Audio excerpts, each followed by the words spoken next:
Bismillahirrahmanirrahim. Assalamualaikum warahmatullahi wabarakatuh.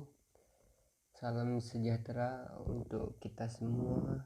Semoga kita dalam keadaan sehat selalu. Jadi sebelum kita belajar hari ini, kita flashback sedikit atau kita ulang sedikit materi kita yang minggu kemarin tentang ruang lingkup biologi, yang isinya yang pertama ada ciri-ciri sains, kemudian yang kedua ada metode ilmiah ya. Jadi sekarang kita masuk ke materi kita yang hari ini, yaitu tentang contoh-contoh dari metode ilmiah. Dari metode ilmiah yang tadi kita akan contohkan ya. Yang pertama ada rumusan masalah.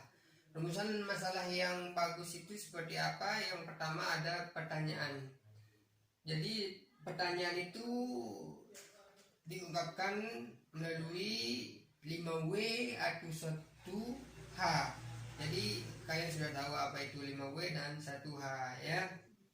Kemudian kita akan buat pertanyaan. Misalnya, bagaimana pengaruh intensitas cahaya terhadap warna daun tumbuhan mawar? Ini merupakan rumusan masalah dari penelitian yang akan kita coba lakukan ya. Misalnya yang saya tandai ini tentang bagaimana itu, misalnya satu pertanyaan ya kan, mau pakai bagaimana boleh, mau pakai yang lain juga boleh, tidak masalah ya. Yang penting itu berkaitan dengan 5W plus 1H. Dari rumusan masalah ini nanti kita akan membahas yang pertama dua variabel ya. Yang pertama yang saya tadi, intensitas cahaya itu merupakan sebagai variabel bebas ya, artinya variabel yang bisa kita ubah-ubah ya.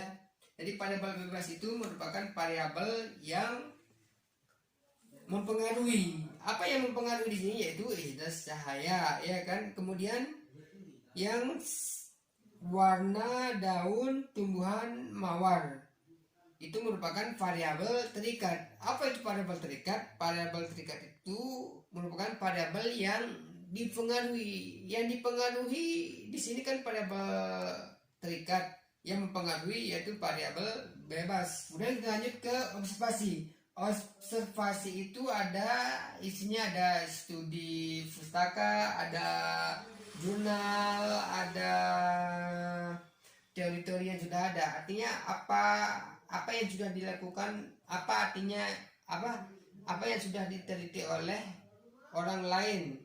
Kita akan buktikan, kita akan coba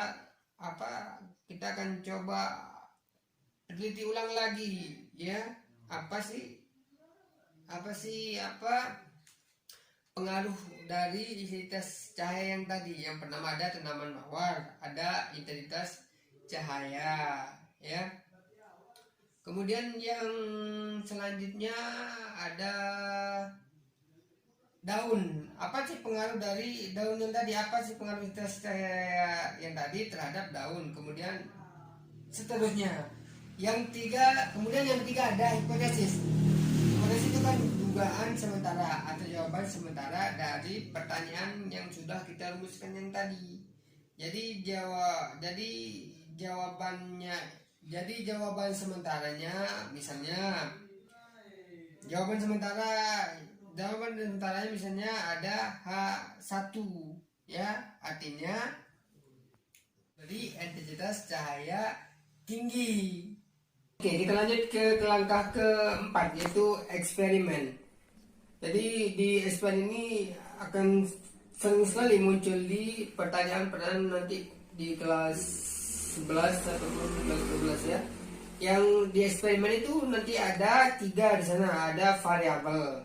Yang pertama ada variabel bebas, variabel terikat, sama variabel kontrol. A atau perlakuan A kita akan taruh sinar. Jadi di perlakuan A ini nanti kita akan taruh sinar matahari di tanaman itu akan langsung terkena sinar matahari. Kemudian yang di perlakuan B kita akan taruh tanaman yang terteduh oleh sinar matahari. Kemudian yang ketiga di tempat yang gelap, ya. Oke, kita membahas tentang variabel bebas. Variabel bebasnya apa dari soal yang tadi, ya? Yang pertama variabel bebas, yaitu variabel bebasnya itu intensitas cahaya matahari. Jadi dari tanaman ini kita akan lihat daunnya seperti apa yang terkena sinar matahari, kemudian yang teduh atau gelap. Variabel tingkatnya apa? Yaitu warna tanaman tersebut. Kemudian apa variabel kontrolnya? Variabel kontrol penting hanya digunakan untuk menjadi pembandingnya. Apa variabel kontrolnya? Itu biasanya air, ya. Oke, yang terakhir itu ada kesimpulannya. Jadi apa kesimpulan dari penelitian kita yang tadi, atau apa hasil dari penelitian kita yang tadi? Jadi kesimpulannya itu diambil dari data, eksperimen, sama hasil dari eksperimen kita yang tadi. Jadi hasilnya seperti apa? Misalnya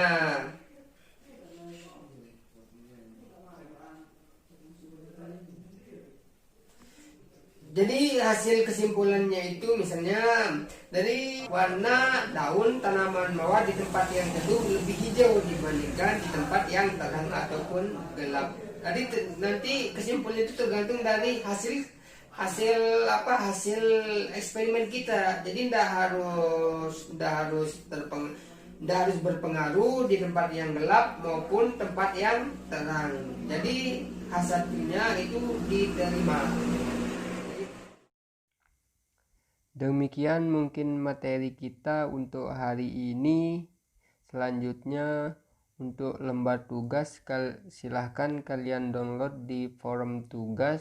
Kemudian kalian setelah selesai kalian kerjakan, silahkan kalian unggah langsung di Google Classroom-nya, ya. Mungkin hanya itu yang bisa Pak Guru sampaikan. Kurang lebihnya mohon maaf. Wabillahi taufik wal hidayah. Wassalamualaikum warahmatullahi wabarakatuh. Tetap jaga kesehatan.